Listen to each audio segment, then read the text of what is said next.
کی گفته تو نظام ولایت کسی فکر نمیکنه؟ بنده در این زمینه کاملا تحقیق کردم و به این نتیجه رسیدم که اتفاقا هیچ کس به اندازه کارگزاران نظام ولایت فکر نمیکنه. باور نمیکنید؟ الان خدمتتون عرض میکنم. مثلا صدا و سیمای نظام فکر میکنه 80% مردم برنامه‌هاش رو نگاه میکنن. ملاحظه میکنید؟ یه تیوی ریشه هست که هیچ کس بهش محل نمیذاره، ولی مسئولینش فکر میکنن نه تنها مورد توجهن بلکه اصلا همه تو کف این صدا و سیمان. این فکر کردن فقط خاص صدا و سیما نیست. وزارت کارم فکر میکنه نرخ بیکاری نهایتاً 8%.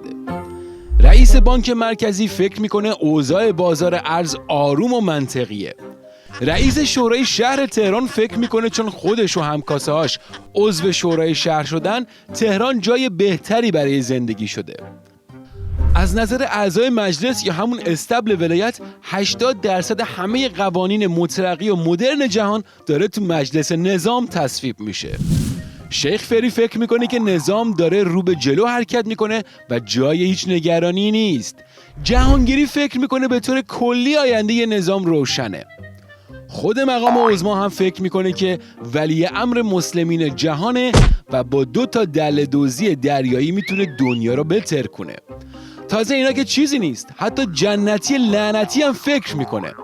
اون فکر میکنه یه جوون 20 ساله است و میتونه به تنهایی و به صورت همزمان رئیس دایناسورهای خبرگان و رئیس شورای نگهبان و خلاصه متصدی باقی دبه های ترشی ولایت باشه.